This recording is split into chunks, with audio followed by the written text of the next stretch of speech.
जय श्री कृष्णा दोस्तों। विशाख शुक्ल पक्ष की सप्तमी तिथि को गंगा सप्तमी मनाई जाती है। ऐसा माना जाता है कि इस दिन माँ गंगा का पृथ्वी पर पुनर्जन्म हुआ था। गंगा सप्तमी का शुभ मुहूर्त। गंगा सप्तमी 7 मई दोपहर 2:56 से शुरू होगी और 8 मई शाम 5 बजे तक रहेगी। उदया तिथि होने के कारण गंगा सप्तमी 8 मई को ही मनाई जाएगी। 8 मई को गंगा सप्तमी का मध्याह्न मुहूर्त 2:41 का है। गंगा सप्तमी का मध्याह्न मुहूर्त 8 मई सुबह 10:57 से दोपहर 1:38 तक। इस बार गंगा सप्तमी शुभ योगों का संयोग बन रहा है। गंगा सप्तमी पर रवि पुष्य योग और स्वास्थ्य सिद्धि योग का संयोग बनेगा। हो सके तो गंगा जी जाकर स्नान करें। अगर नहीं जा सकते तो पानी में थोड़ा सा गंगा जल मिलाकर स्नान करें। गंगा सप्तमी पर माँ गंगा की मूर्ति या तस्वीर के सामने गंगा स्तोत्र का पाठ करें। माँ गंगा को मौसमी फल फूल मिठाई का भोग लगाएं। गंगा सप्तमी पर माँ गंगा की आरती जरूर करें। गंगा सप्तमी पर गंगा स्नान करने से पापों का नाश होता है। गंगा सप्तमी पर दान करने से मोक्ष की प्राप्ति होती है। तो कहने का आशय ये है कि 8 मई गंगा सप्तमी है। मनुष्य अपने जीवन को उन्नतशाली बनाने के लिए कल गंगा सप्तमी पर गंगा जी और गंगा जल से जुड़े उपाय करके मनुष्य पाप ताप से मुक्त होकर अपने प्रारब्ध के दोषों से मुक्त होकर के सौभाग्य की तरफ अपने कदम आगे बढ़ा सकता है। गंगा सप्तमी पर किए जाने वाले उपाय। धन और संपत्ति के लिए गंगा सप्तमी पर हरिहर स्तोत्र का पाठ करें। बेल, पलाश या खैर की लकड़ी से अपने घर पर हवन करें। आर्थिक परेशानियों से मुक्ति के लिए गंगा सप्तमी पर एक शीशी में गंगा जल भरकर उसमें सफ़ेद गुंजा के बीज डालकर श्री सुक्तम का पाठ करें। कर्ज नहीं उतर रहा हो तो कारोबार में रुकावटें आ रही हैं तो सोमवार या गुरुवार किसी पीतल या चांदी के बर्तन को गंगा जल से पूरा भरकर ढक्कन अच्छी तरह बंद करके घर के उत्तर पूर्व दिशा में रखें।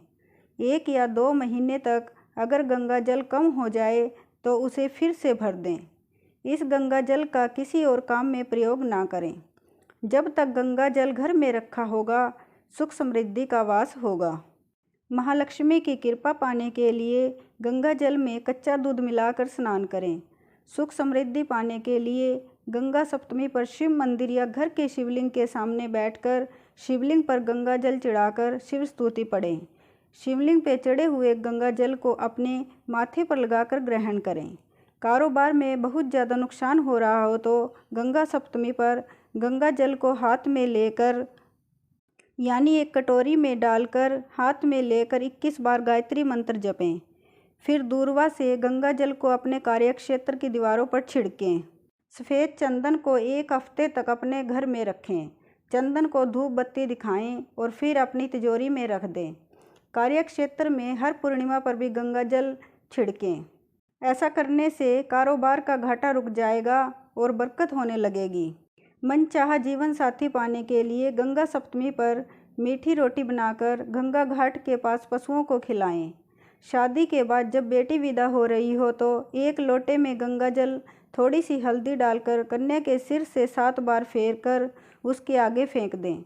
शादी हो गई है तो सुखी वैवाहिक जीवन की कामना के लिए गंगा सप्तमी पर 2 लोटा लेकर उसमें गंगा जल भरकर एक सोने का टुकड़ा डालकर अपने घर में रखें।